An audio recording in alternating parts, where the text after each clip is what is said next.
Pemirsa, sebanyak 26 jemaah umroh holiday angkasa wisata diberangkatkan menuju Tanah Suci untuk melakukan ibadah umroh selama 15 hari. Para jemaah diberangkatkan menggunakan maskapai Garuda Indonesia dari Bandara Internasional Sultan Mahmud Badarudin II, Palembang pada Minggu 12 Juli.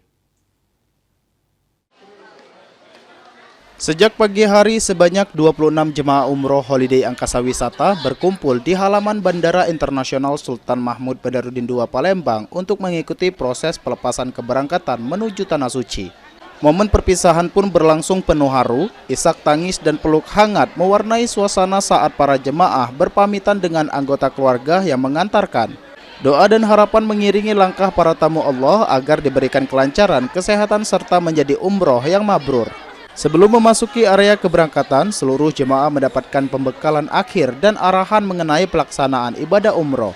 Materi disampaikan langsung oleh Kepala Divisi Umroh Holiday Angkasa Wisata, Indah Pratasari. Dalam arahannya, para jemaah diingatkan untuk menjaga kesehatan, kebersamaan, serta mematuhi seluruh rangkaian ibadah sesuai bimbingan yang telah diberikan. Masya Allah, tabarakallah, lagi-lagi travel kesayangan kita Holiday Angkasa Wisata PT Sultan Auf Sumatera baru saja kami melepaskan jemaah umroh satu bus untuk paket Garuda Indonesia 15 hari.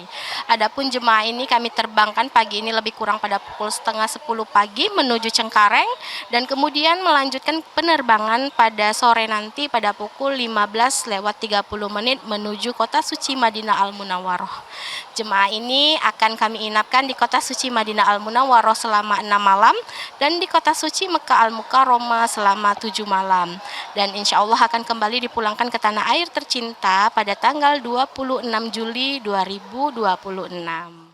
Keberangkatan paket umroh 15 hari ini menjadi salah satu komitmen Holiday Angkasa Wisata dalam memberikan pelayanan terbaik kepada para jemaah dengan dukungan maskapai Garuda Indonesia serta pendampingan tim profesional.